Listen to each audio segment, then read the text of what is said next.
بسم الله الرحمن الرحيم تبارك الذي نزل الفرقان على عبده ليكون للعالمين نذيرا.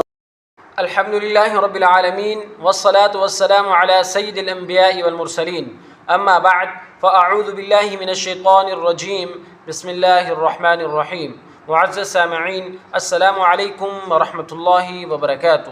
آپ کا بھائی قاری محمد محمود حسن آپ کو اپنے چینل پر خوش آمدید کہتا ہے. آج انشاءاللہ ہمارا نورانی قاعدہ کورس کا تختی نمبر 1 کے پڑھانے کے جو 5 طریقے ہم نے آپ کو بتائے تھے ان میں جو سب سے پہلا طریقہ ہے سادہ، وہ آپ کو انشاءاللہ آج پڑھیں گے اور آج میں آپ کو اس کے بارے میں بتاؤں گا.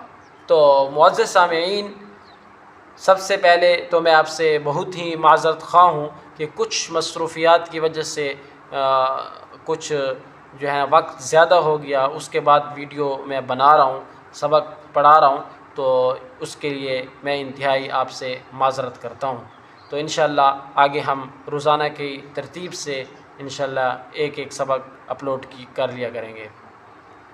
تو معزز سامعین، تختی نمبر 1 کا جو سب سے پہلا طریقہ ہے پڑھنے کا یا پڑھانے کا، وہ ہے سادہ، کہ ہم اس طریقے سے کیسے ہم بچے کو پڑھا سکتے ہیں. تو اس طریقے میں ایک بات تو یہ ہے کہ حروف کی شکلوں کی پہچان ہو جائیں گی، مطلب حروف کا تعارف ہو جائے گا. اور دوسری بات ہے کہ حروف کی تعداد معلوم ہو جائے گی. حروف کی کتنے ہیں ٹوٹل، تو یہ بچے کو معلوم ہو جائے گا. تو آپ کے سامنے نورانی قاعدہ موجود ہوگا، اگر موجود نہیں ہے تو اسکرین پر بھی آپ تختی نمبر 1 کے حروف دیکھ سکتے ہیں. انشاءاللہ ہم اس کو آج پڑھیں گے، تو آپ بھی ساتھ ساتھ پڑھیے. تو دوسری اہم بات یہ ہے کہ بعض حضرات اس میں تجوید شروع کر دیتے ہیں، بچے کو مخارج پڑھانا شروع کر دیتے ہیں کہ الف کا یہ مخرج ہے، با کا یہ حالانکہ یہ ایک ابتدائی چیز ہے. تو اس میں اگر صرف تجوید کے جو موٹی موٹی چیزیں ہیں، مطلب ہے کہ حروف دوسرے حرف سے نہ بدلا جائیں، یعنی جس طرح کے تجوید میں اس کو لحن جلی کہتے ہیں، اگر صرف اسی کا ہی خیال رکھ کر بچے کو پڑھایا جائیں تو بچے کے لیے آسانی ہوگی، اس کے اوپر کوئی بوجھ نہیں ہوگا. اور کیونکہ یہ پہلا نمبر ہے حروف کا تعارف، اس کے بعد تجوید کا دوسرا نمبر آتا ہے. لیکن موٹی موٹی جو ضمن تجوید ہیں وہ بچے کو ضرور جو ہے نا اس کے ساتھ پڑھایا جائے. تو ابھی ہم تختی نمبر 1 کا آغاز کریں گے، آپ بھی ساتھ پڑھیے.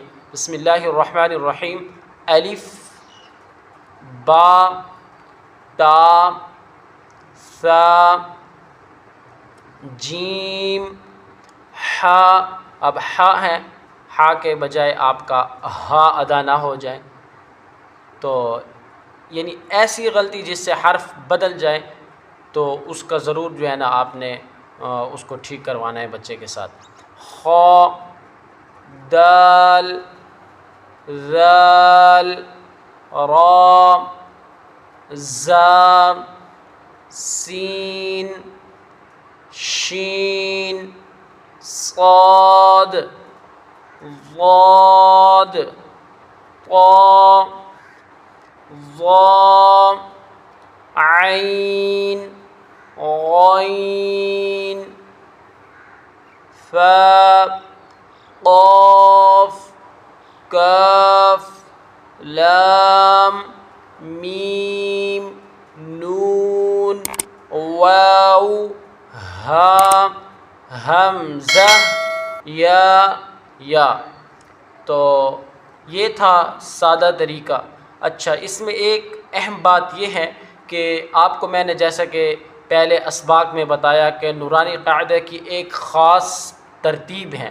تو یہ تختی نمبر 1 کی یہ ترتیب کون سی ہے کہ الف با تا ثا جیم حا خا. تو یہ ترتیب ڈکشنریوں کی ترتیب ہے.